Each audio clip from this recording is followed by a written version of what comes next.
राधाष्टमी उत्सव, राधा जन्माष्टमी उत्सव मनाएंगे। बंधुओं, शास्त्रों में बड़ी महिमा है किशोरी जी के। पद्म पुराण में तो इतनी सुंदर व्याख्या है किशोरी जी के जन्मोत्सव की।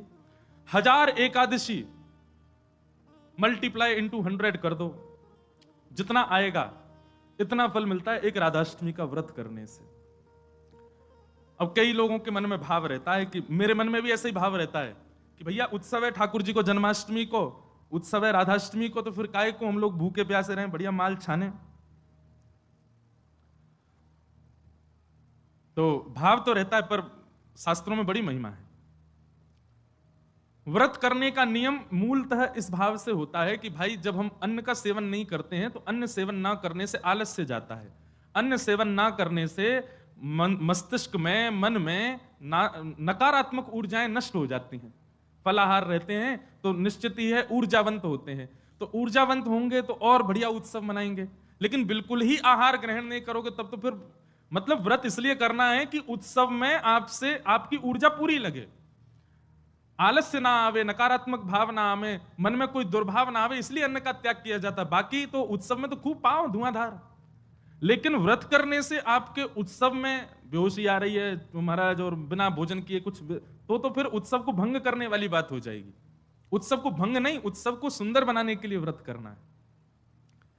तो राधाष्टमी उत्सव पर इस बार व्रत निश्चित करो, हर बार ही करो। वैसे तो शास्त्रों में दशावतारों में 4 अवतारों के व्रत करने की आज्ञा दी है, रामनवमी और नरसिंह चतुर्दशी, कृष्ण जन्माष्टमी और वामन द्वादशी। लेकिन जब हम रामकृष्ण उपासक हैं तो हमारे भाव में रामकृष्ण दो एक हैं, ये दोनों भी एक हैं और फिर इनकी आह्लादनी शक्तियां भी एक हैं। राधा कृष्ण स्वरूपाम्बई कृष्ण राधा स्वरूपिणौ कलात्मानम निकुंजस्थम गुरु रूपम सदा भजे। तो जब किशोरी जी ब्रजमंडल में ठीक ठाकुर जी का ही स्वरूप हैं तो फिर उनके लिए भी ये व्रत की क्रिया करनी है। पद्म पुराण में ब्रह्मा जी ने इसका बहुत सुंदर वर्णन किया है कि भैया व्रत निश्चित करना चाहिए, इतना फल मिलता है, इतना फल मिलता है। लेकिन जब भी कोई फल बताता है ना कि महाराज जी ये करने से ये फल मिलता है, ये करने से ये फल, मन में एक ही बात आती है, अगर ये करने से ये फल मिलता है, अगर हम इसके बदले फल की कामना ना करके ठाकुर जी की कामना करें तो हमको व्रत इसलिए करना है हमको श्री जी मिले, हमको व्रत इसलिए करना हमको ठाकुर जी मिले। अक्षय तृतीया के दिन लोग दुनिया भर का दान करते हैं, चावलों का दान कर रहे हैं, अन्न का दान कर रहे हैं, स्वर्ण दान कर रहे हैं, चांदी दान कर रहे हैं, जे दान कर रहे हैं, वो दान कर रहे हैं। हमारे मन में भाव आता है कि भैया वादना नाम को दान करो, जो राह में मिल जाए वही से कहो जय श्री कृष्ण, जो राह में मिल जाए वही से कहो राधे राधे, नाम दान करते चलो। बोले क्यों? बोले अक्षय तृतीया को कछु दान करो तो अक्षय है जाए, तो हम नाम दान करें, हम ठाकुर जी को भजन दान करें, अरे भक्ति दान करें, अपनी भक्ति अक्षय हो जाए, नाम अक्षय हो जाए, प्रेम अक्षय हो जाए, ऐसी अक्षय तृतीया बनाओ। तो कभी भी आपको किसी व्रत या किसी नियम के पीछे फल बताया जा रहा हो, सुन लिया करो, अच्छा इससे ये फल मिलता है, उस फल को गौड़ करके उस फल के स्थान पर किशोरी जी को विराजमान कर दो। हे किशोरी जी, हम राधाष्टमी को व्रत या मारे करेंगे कि हमको आपकी प्रेम लक्षणा भक्ति प्राप्त हो, आपको प्रेम प्राप्त हो, इसलिए हमको व्रत करना है। तो राधाष्टमी उत्सव इस बार भागवत कृपा निकुंज में गिरधर लाल जी का मनाया जाएगा। सुबह 9 बजे से क्रम रहेगा, 8 बजे द्वार खुल जाएंगे, आके बैठ जाना। 9 बजे फिर अभिषेक होगा, टीवी हम लगवा देंगे 2-4 ताकि लाल जी दिखें आप सबको, और फिर उसके बाद बधाई गायन उत्सव आदि चलेगा। 10-11 बजे तक का क्रम रहेगा, ज्यादा लंबा नहीं, छोटा ही क्रम रहेगा। और क्योंकि व्रत रहेगा तो केवल पंचामृत मिलेगा पीवे को, खावे को कछु ना देंगे हम।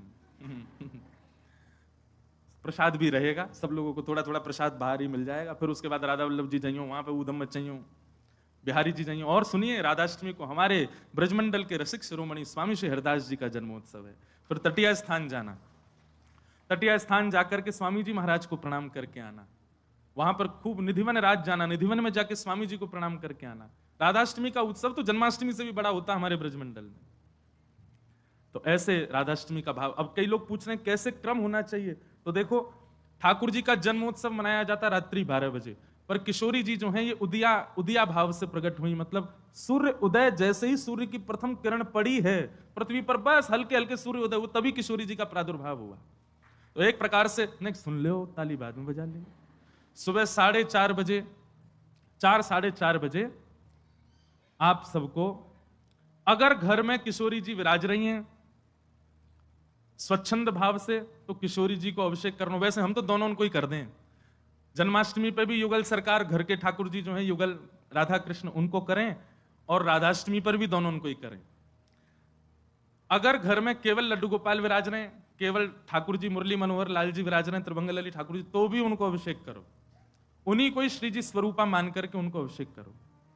वैसे तो नियम ऐसा है कि जन्माष्टमी और राधाष्टमी को रात्रि भर जागरण करो, रात भर उत्सव करो, रात भर नाचो गाओ आनंद करो, किशोरी जी को प्रादुर्भाव होगा। और किशोरी जी वास्तव में शयनावस्था में हो, कमल के पुष्प ले आओ और सुंदर सुंदर कमल के पुष्पन के बीच में किशोरी जी के श्री विग्रह को विराजमान रखो, वही में ही पौढ़ाओ। क्योंकि ऐसा भाव शास्त्र में है कि कमल के मध्य से ही किशोरी जी प्रकट भई। तो कमल मध्य में किशोरी जी को विराजमान करो। घर पे ठाकुर जी हैं तो ठाकुर जी को विराजमान रखो। और प्रातः काल 4 बजे है तो महाराज शंखनाद करो, बधाई गायन करो, सुंदर घंटे घड़ियाल नगाड़े आदि बजाओ। वाक्य बाद में दीप प्रज्वलन करके किशोरी जी को प्रादुर्भाव करो। फिर वाक्य बाद पंचामृत अभिषेक करो। पंचामृत अभिषेक करने के बाद में सुंदर किशोरी जी को श्रृंगार करो। श्रृंगार करने के बाद भोग धराओ। भोग धरा करके फिर किशोरी जी की आरती करो। आरती करने के पश्चात फिर खूब नाचो, इतने नाचो इतने हम तो अभी जयपुर में एक बात कह के आए, उत्सव तब तक मत मानो कि नाचते नाचते उत्सव करते करते डॉक्टर के पास नहीं जाना पड़ जाए। अगर आपको दवाई नहीं लेनी पड़ी तो समझो उत्सव मनाया ही नहीं आपने। शादी ब्याह होता है घर में, तो लड़की का जो भाई होता है या लड़की के पिताजी, लड़की के मामा, लड़की पक्ष के, लड़का वाले तो उधम करें, लड़की वाले इनकी कमर कसे, उनके जेब में 2-4 दवाई पड़ी रहती है, सिर दर्द की, पेट दर्द की। क्यों, हमारी तो बड़ी 3 बहनें, तो उनको पता है वो एक दवाई रखी रहेगी। क्यों, सिर दर्द हो रहा है, सो नहीं पा रहे हैं। तो तभी ब्याह माना जाता है जब पिता और भाई ये बिल्कुल श्रमित हो जाएं, तब लगता है हाँ ब्याह हुआ। श्रमित ही नहीं हुए तो क्या बात का ब्याह। ऐसे ही उत्सव में महाराज एक आनंद की बात करें, ये नहीं जबरदस्ती कि महाराज दवाई लेनी ही पड़ जाए। जब तक इतने श्रमित नहीं हो जाओ, इतने नहीं थक जाओ कि महाराज अब कुछ नहीं हो सकता हमसे, पस्त नहीं हो जाओ, तब तक नाचते ही रहो किशोरी जी के आगे, ठाकुर जी के आगे। खूब बढ़िया उत्सव करियो, खूब नाचियो, और फिर व्रत रखो पूरे दिन। किशोरी जी को खूब बढ़िया व्यंजन पवाओ, और पवा करके वो कोई को वितरण करो, कोई अपने काजे थोड़ा रख लो, दूसरे दिन जब नौमी लगे सुबह को पाओ प्रसाद रूप में, पर वादन व्रत रखो। और भैया नहीं रुको जाए तो पालियो, चकाचक पाओ। बोले हमारी श्री जी को उत्सव है, हम तो पाएंगे तो पाओ, कोई दोष भी नहीं। व्रत ना करने से पाप नहीं लगता है, पर व्रत करने से पुण्य बहुत होता है हमको, लेकिन पुण्य की नहीं, हमको किशोरी जी की कामना है। तो इस प्रकार, और फिर एक नियम सुनो, या तो संभावना बने तो सहस्त्र कमल, 1000 कमल, और 1000 कमल की भावना नहीं बने तो 1000 कोई भी पुष्प, लेकिन सुगंधित होने चाहिए, बिना सुगंध वाले नहीं। मोगरा के हो जाएं, हार श्रृंगार के हो जाएं, गुलाब के हो जाएं, और यदि व्यवस्था बन जाए तो कमल 1000 हो जाएं। किशोरी जी के अभिषेक के बाद, आरती करने के बाद, सब आरती आदि पूजन किशोरी जी को भोग लगाने के बाद, फिर उसके बाद 1000 कमल से श्री चरणों की अर्चना करो। अब अर्चना में तो कई लोग ऐसा भाव रखेंगे कि राधा सहस्त्र नाम गाओ, राधा सहस्त्र नाम से 1000 कमल चढ़ाओ, पर हमारी भावना ऐसी, गोपाल सहस्त्र नाम से चढ़ाओ। गोपाल जी के नाम से एक एक कमल ठाकुर जी, क्योंकि भैया धन धन राधिका के चरण। किशोरी जी का अभिषेक करने के बाद, भोग लगाने के बाद, आरती करने के बाद, सहस्त्र कमलों से गोपाल सहस्त्र नाम पाठ करके किशोरी जी को चढ़ाओ। और वैसे तो देखो भाव बहुत सारे हैं, पर मेरा भाव तो यह है कि ठाकुर जी के नाम से किशोरी जी के श्री चरणन में पुष्प अर्पित करो। पर यदि राधा सहस्त्र नाम से भी करोगे तो कोई दोष नहीं, बल्कि किशोरी जी तो सब सखियों से कहती रहती हैं, बोले कि हमारे बीच में रहो तो राधा राधा नाम उच्चारण करते रहा करो। तो ललिता जी ने एक बार पूछी, बोले हे श्यामाजू, आपके निकुंज में बैठ करके राधा राधा क्यों बोले, आपको इतना प्रिय अपनो ही नाम? बोले मुंह को प्रिय ना है, तो बोले मेरे चित्त में श्याम सुंदर बैठे उनको प्रिय है। तो राधा राधा आप उच्चारण करेंगे तब मेरे चित्त में विराजमान ठाकुर जी सुनेंगे तो उनको सुख मिलेगा, उनके सुख के लिए मेरो नाम गाओ। तो यदि राधा सहस्त्र नाम से भी अर्चना करो तो भी ठाकुर जी प्रसन्न होंगे, और गोपाल सहस्त्र नाम से करो तो श्री जी प्रसन्न होंगे। तो दोनों भाव से आपको जो बढ़िया लगे। और कई भगत तो ऐसे भी यहाँ बैठे हैं, वो तो 2000 कमल लाएंगे, पहले राधा सहस्त्र नाम फिर गोपाल सहस्त्र नाम, दोनों उनको प्रसन्न कर देंगे। तो इस प्रकार किशोरी जी का भाव रखना और फिर पूरे दिन बढ़िया उत्सव मनाना। यहीं आ जाना 9 बजे, फिर राधा वल्लभ जी जाना, तटिया स्थान जाना, पूरे दिना ब्रजमंडल को ही रखियो वादना, तो ब्रज तज और कोई भावना चित्त में आवे ही नहीं। ऐसा भाव किशोरी जी के जन्मोत्सव पर रखिएगा। आप सब लोग खूब भाव से राधाष्टमी जन्म। और एक बात तो मैं भूल ही गया, हाँ, दान जरूर करना। ब्राह्मणों को बुला करके, घर में कुछ संत जनों को बुला करके, स्वयं मत पाना पकवान, उनको पवाना, उनको खूब दान दक्षिणा देना। काय बात बोले, बधाई है हमारी लाडली जी प्रकट भई हैं, बाकी बधाई बांटते रहो। नहीं तो कछु नहीं चले तो 10-10 की गड्डी ले लियो और पूरे टम्पू और रक्सान में घूमते सबन को बांटते चलो, लो भैया हमारी लाडली जू की बधाई है। अरे उत्साह, ये तो मैं बता रहा हूं मंच से, ये बताने वाली बात नहीं, आपके मन में अपने आप आनी चाहिए ये सब बातें। हमारी लाडली जी प्रकट भैया, हम कहा करें आज।